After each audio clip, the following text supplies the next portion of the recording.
this is the cumulative syllabus of gate architecture weightages. So from the last 10 years, we have seen that from architecture and design, we have seen that their questions come from 10 to 12 marks. Building a section is for 8 to 9 marks, and structures and environmental planning and all these things, right? So today we will look into the architectural and basic, on which 2 or 3 questions are always come into the exam, which means in this coming 1 hour, you will prepare your 2 or 3 questions and secured your at least 5 marks, right? So I will give the 2 demo classes. One is today and another is by tomorrow. So in these 2 demo classes, we will cover our this section 1. So section 1 consists of these architectural graphics and the basic designs and the space standards and the universal design and all these things. Okay, so as we can see in the basic of design, from last 10 years, we can see the questions are coming from projections, Gestalt law, color theory, right? Color theory is the something which is very easy and which comes every time in the exam, every time. Okay, shapes, projections are also now the common platform, or we can say common questions are coming from projections in the GATE exam. So let's see about the element of design. So first of all, it was proposed by Maitland E. Grave. Okay, M.E. Grave proposed the 7 elements of design. So the element of design are the languages of visual art. They are the part of element, structure, and carry of the work. They are basically the ingredient. You can say these are the ingredient of your design or anything. It can be in your architecture, it can be in your design, it can be in your graphic design or computer email designs or site designs, anything. These are the basic ingredients. So first, so basically these are the 7 ingredients: point, line, shape, space, texture, sizes, and colors. So first we will look into the points. So everyone know what point is. So it is the smallest unit. Say, let's say this. So this is the smallest and the most basic unit. These can vary in sizes. So it can be this point, or it can be this point, or it can be this point. Okay. It can be vary from sizes, value, regularity, irregularity, and can be used as a unit or in a group, which forms line or shape in the image. So agar hum bole, this, there is one point, there is another point, there is another point, there is another point. So it can be vary with the sizes, vary with the irregularity of the shape. But if we join them, it made the line. If we join another points, it gives you the shape. So this is the basic unit. This image is taken from the pointillism. So this is an So this is an art. Pointillism is a technique of painting in which small and distinct dots of color are applied in a pattern to form an image. I think everyone can see a person face here, right? There is no line, there is nothing, only dots.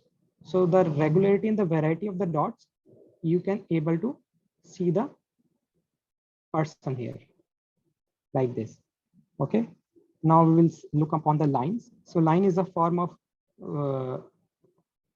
as I said, these are 2 points, and this is, by joining these 2 points, we can achieve one line. So it is a form with width and length. So with width, like there is one line here, there is another line here, and there is another line here. So it has width, also it has length, but in point, it only has width. Okay. So we can say there is the width, there is a depth, there is a length, but no depth. No depth. Okay. So that is our line. So each line depicts something. Like horizontal line is something which integrated with the surrounding. Okay. Vertical line is something which gives you the height, or which gives you the verticality in the structure. So let's look into these images. So can someone tell me which image is this? Which building is this? Falling water. Falling water, right. And who is the architect of this building? Frank Lloyd Wright. Frank Lloyd Wright. Absolutely correct. And which style of this building has? Which architectural style of this building has? Contemporary architecture. No. Modernism. Modern. No. Neoclassic. Sorry. Neoclassic. Neoclassical. Metabolism. No. See. Postmodernism. No, it was designed earlier from postmodernism. So I'll tell you. So this design is taken from, let's write here, Purari School. Anybody heard about it or not? Just say yes or no. Yes. Okay, No, sir. mixed answer, I'll tell you. So one is Purari School and another is organic architecture. Okay, so these are the two styles on which falling water is designed. So first of all, we will see the organic architecture. Organic architecture is simple, like it is organic in design, it is organic in shape also, it is indulging with the outer surroundings. Purari School is something which involves so many horizontal lines. Like if the building has the extended slabs, okay, the extended boundaries, the extended patterns. So if the building has so many horizontal lines in the building, that style is we called a Purari School, which was originated by F.L. Wright. Okay, organic architecture is also originated by the F.L. Wright. So this is the example of Purari School. So Purari School follow the horizontal line of architecture like these. Okay, clear? Yes or no? Yes. Okay, now tell me which type of architecture is this? Organic. Gothic. Gothic. Exactly, right. It's Gothic. Why Gothic? Because we can see there is a rose window. We can see there is a very small and very large openings in type of vertical. Also, there is a property in Gothic architecture that the structure gives you the verticality. Okay, it is not that massive, but it gives you the verticality. If you are standing here, this gives you the verticality in the structure. Okay, so these verticality can be achieved by the design. Also, these designs is using the so many vertical lines. So we can say that the horizontal line is like used to surround with the surrounding, used to indulge with the surrounding, and vertical line gives you the verticality in a structure. And diagonal lines gives you the movement in the structure. You can see this building, it gives you the glimpse of movement, right? Can someone tell me the name of this building, if someone knows? Turning torso. Very right. And who is the architect of this building, of this turning torso? Calatrava. Yes, it is Santiago Calatrava. Santiago Calatrava. Yes, right. Santiago Calatrava. So Santiago Calatrava, the property, or we can say the uniqueness of the architecture of Santiago Calatrava is he used the organic shapes. He used the diagonal lines. Also, he used the movement in the structures. Okay. So now let's look into the shape. So basically shapes are of two types. Let me take my screen black. So one is shape. So shape are of two types. One is the geometric shape. Okay, geometric shape, or we can say a mechanical shape. Sorry about the handwriting. It's mechanical shape. Okay, and another is the organic shape, right? So in geometric shape and mechanical shape, everyone know that use of ruler, use of compasses to gives you the same type of repetition of shapes, or you can take the variety of the shapes by this geometric design, by this mechanical shapes. Organic shape are something divided into two parts. One is the free form, just like the designs of Zaha Hadid, free form. Okay. Also the natural design, just like if suppose this is our leaf. Okay, so it can be of any pattern, it can be of any pattern. So organic shape are of two type. One is free form, which is can be fluid in design, and another is the natural design. So shapes are of two type. So as we can see in this building, we can say it is the rigid buildings, or we can say it gives you the free form also. Also, it has the geometry. So it is mixing of both the things. One is the free form plus geometric, right? Can you see any similarity in these three buildings? Can you see any similarity in these three buildings? Just say yes or no. They're all organic. Yes. There Sorry, is repetition. all are.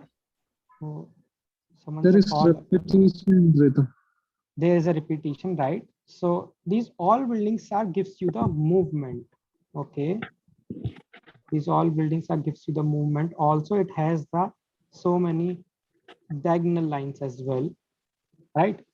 Can someone tell me who is the architect of these three buildings? Santiago Calatrava. Right. Whenever you see the buildings which has the movement and the diagonal, it may be 90% correct that it was designed by the Santiago Calatrava. He's a great architect. He's a great living legend right now. Also, he designed one of his expo in Expo 2020 in Dubai. You must see those designs. That is incredible.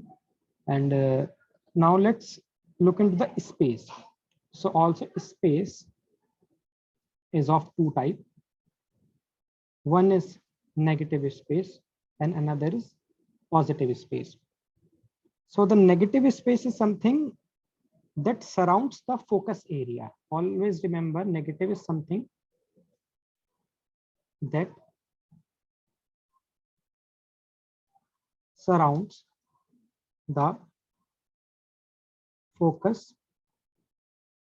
area. Okay, and positive is focus area. Simple. So the negative space is something which surrounds the focus area, which takes your eyes into the focus area, and the positive area is that focus area. Can someone tell me the white portion is negative or positive in this image?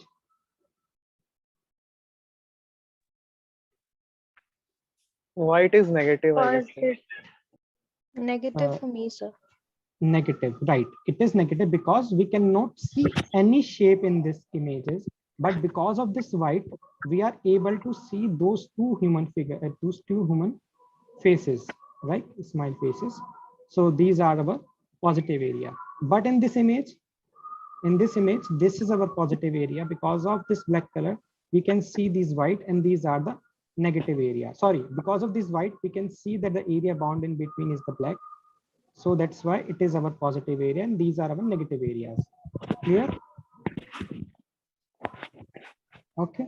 So now let's look into the. Wait, guys. I think there is noise from my side.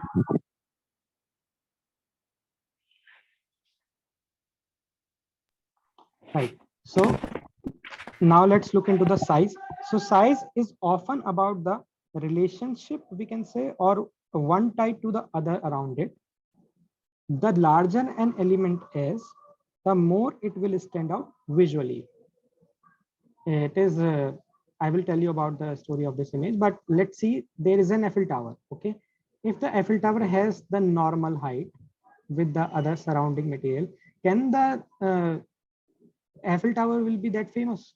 No, because of the size, because this size is dominating the whole area. So size is important. Why? It used to alter the scale and proportion in design. It gives you the functional usability.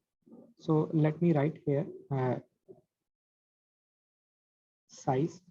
Okay, the size gives you the scale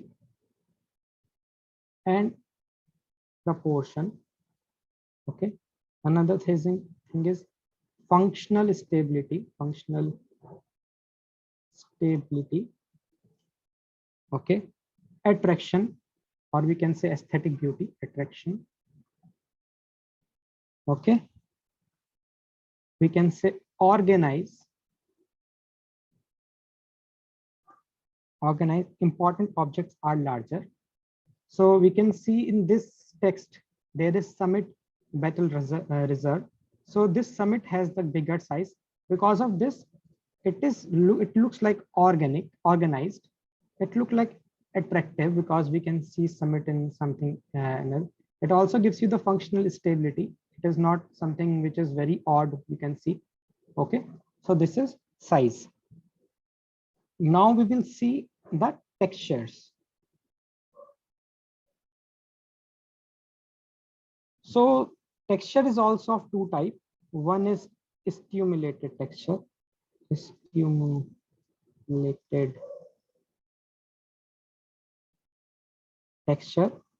and another is the actual texture. As the name stimulated texture, these are the false texture. You can see that this image gives you the rough texture, right?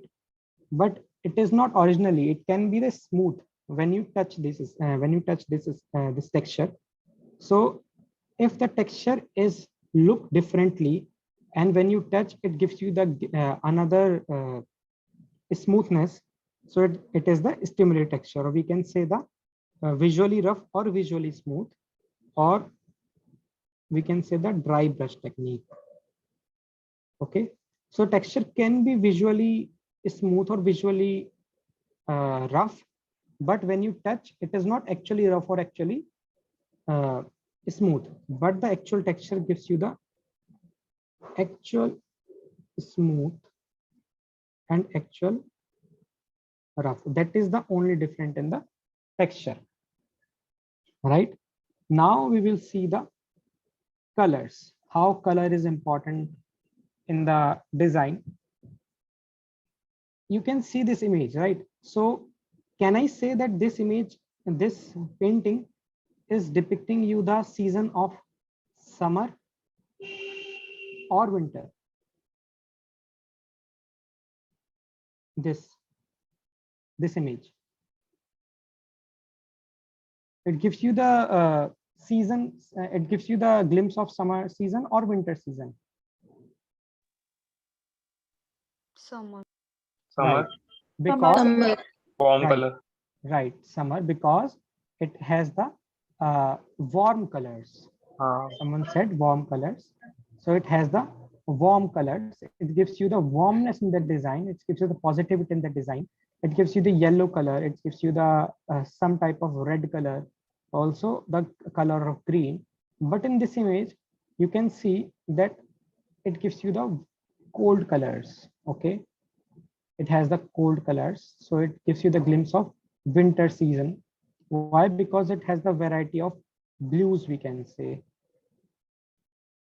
variety of blues, indigo. Okay, so that is color. Color adds the magic element to a design. They represent a common language of communication. So I said, as I said, each color has a mood or an emotion or a different level of significance.